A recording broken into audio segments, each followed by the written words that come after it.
Bonjour tout le monde, bienvenue au Bracket Show. Bonjour Eric. Bonjour Bruno. Ça va bien? Ça va très bien, toi? Oui, merci. Donc, aujourd'hui, dans la série de trucs et astuces, on voulait parler pas vraiment d'un truc, mais plutôt d'un piège à éviter. Plus précisément, l'exécution en différé. Effectivement, l'exécution différée, pour ceux qui utilisent C#, des fois, on exécute du code, puis il peut faire une exécution différée, on ne sait pas dans quel contexte. Aujourd'hui, on va vous montrer un petit peu un contexte d'exécution de ça. On va faire des tests pour vous montrer dans quel cas ça peut être un problème. Parfait. On va commencer par vous montrer la méthode qu'on essaie de tester aujourd'hui. Donc, c'est une petite méthode qui fait pas grand-chose. Dans le fond, elle va répéter une exécution 5 fois pour retourner une string. Première chose qu'on remarque ici, c'est qu'on fait une validation du paramètre au début pour s'assurer que le paramètre n'est pas nul. Puis s'il est nul, ben, on va envoyer un argument null exception. Ouais. Après ça, ben, on va lancer l'itération. Puis dans cette itération-là, à la 4e exécution, donc quand i est égal à 3, on va envoyer l'exception invalid operation exception. Okay?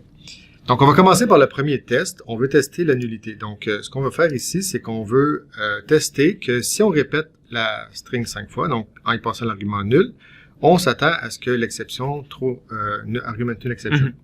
Là, en passant, on utilise Fluent Assertions. Pour ceux qui nous suivent, c'est un des frameworks de tests qu'on aime beaucoup. Donc, je vais exécuter ce test-là pour vous montrer l'exécution que ça donne. Là, évidemment, on parlait d'un piège tantôt. Dans le cas génial où le test est passerait, là, on sait que ça va failer. Donc, c'est ça. Donc, le système nous donne l'exception suivante. Il dit, ben, le test a failé. Pourquoi? Parce qu'on s'attendait d'un argument null exception et, ben, on n'a pas eu l'exception. Donc là, on dit, on n'a pas eu d'exception. Pourquoi? On a vraiment appelé la méthode. Puis la première ligne d'exécution qu'on fait, c'est on teste le nul, puis ça nous donne pas un nul. Pourquoi? Le piège caché ici, c'est le yield return qui est caché dans la méthode. Quand on met un yield return dans une méthode comme ça, dans le fond, ça transforme la méthode en un itérateur. Un itérateur, c'est quand même une chose assez complexe. Ça génère une classe avec un state machine, puis des points de retour et tout ça. Ça serait un bon sujet à élaborer dans un prochain épisode, vraiment en détail, parce que oui, il y a énormément de choses dans le yield. Exactement, oui. OK. Puis, tu sais, peut-être plus pour donner aussi un exemple concret, parce que, tu sais, c'est quand même pas à tous les jours qu'on utilise un yield dans nos méthodes.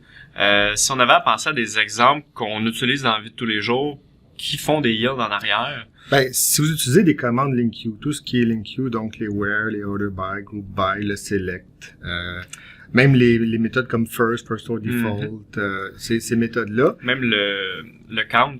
On en parlait avant d'enregistrer l'épisode. Le count, c'est un... Ouais, en fait, toutes les méthodes de LINQ retournent un itérateur parce que dans le fond, on peut les chaîner ensemble. C'est le but de l'itérateur, c'est qu'on veut pas qu'une méthode itère au complet une liste avant de passer la main à la prochaine méthode. Par exemple, si on fait un where puis un group by en même temps, on veut pas juste faire le where puis après ça faire le group by. On veut que le where reçoit des éléments. À chaque fois qu'un élément est passé, c'est là ça va dans la séquence suivante. D'où le yield return. Il va retourner l'élément, le prochain pipeline dans l'exécution va s'exécuter, etc. Okay? Le count est un peu particulier parce que le count, c'est une méthode aussi qui existe sur liste. Ouais. Donc, si ce qu'on itère, c'est une liste, donc si on fait un count sur liste, count va pas être une méthode LINQ, il va être la méthode de la liste.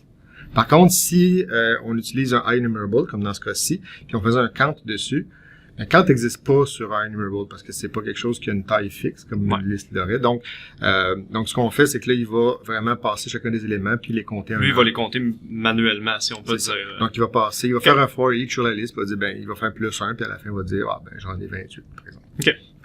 Donc, c'est là que l'exécution différée se cache ici, c'est dans le yield return. Ça pourrait être aussi parce qu'on fait une tâche ou des choses comme ça, mais dans ce cas-ci, c'est plus sournois, je dirais. Donc, comment on peut régler ça? Ben, dans le fond, je l'ai un peu dit, j'ai dit le moment où on va vraiment exécuter la liste, c'est si on l'itère. Et dans le fond, ici, par exemple, si je faisais, ben, on peut le faire avec le count. Si je fais un count sur cette liste-là, dans le fond, on s'attendrait que ça retourne 5.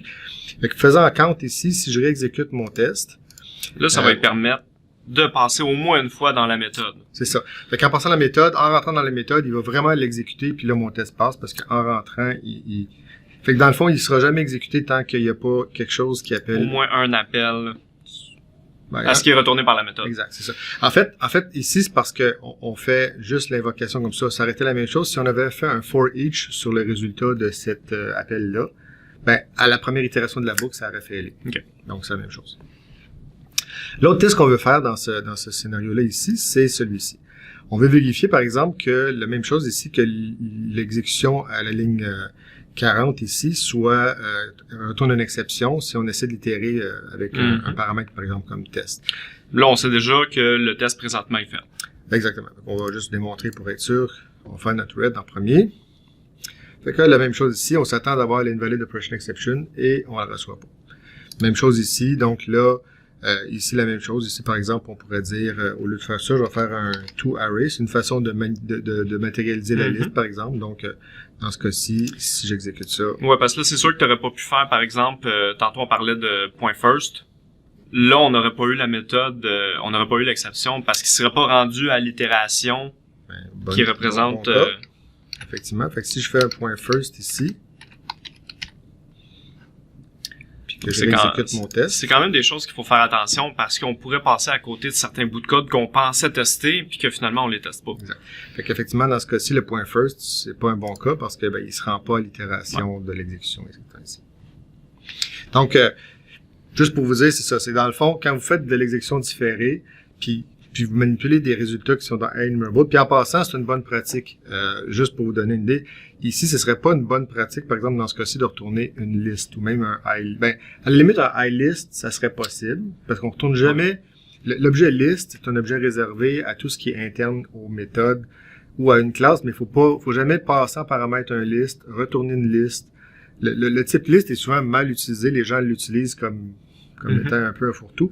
C'est une interface qui est, en fait, c'est une classe. L'implémentation list, c'est une classe qui est beaucoup trop grosse, dans le fond, pour être utilisée comme un paramètre qu'on passe un peu partout. L'idée, c'est toujours de passer soit des IEnumerable, ou si on a besoin vraiment d'avoir un index sur le retour, par exemple, on voudrait aller chercher un élément en particulier dans une chose, on peut retourner un iList, qui est juste l'interface, donc il va nous limiter un peu la surface. Puis on a aussi même, je pense, le iDictionary. Tu sais, vraiment, c'est ça, tout ce qui retourne des listes, appelons ça comme ça, c'est de prioriser le retour par une interface et non par une classe concrète. Puis au-delà du problème de la liste d'être passé en paramètres comme ça, c'est que si vous essayez, par exemple, de faire des tests là-dessus, moquer une interface, moquer la classe list, c'est très compliqué. Moquer l'interface iList, c'est moins compliqué. Puis c'est encore moins compliqué de moquer un IEnumerable. Donc, faut toujours garder en tête de passer le plus petite interface possible qu'on a besoin pour exécuter notre chose.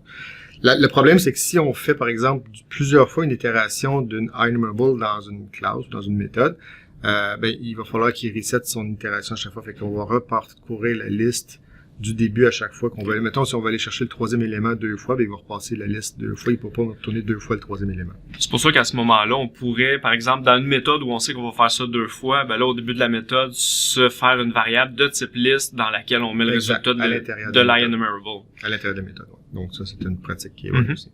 Parfait. Donc, ça conclut l'épisode d'aujourd'hui pour l'exécution différée.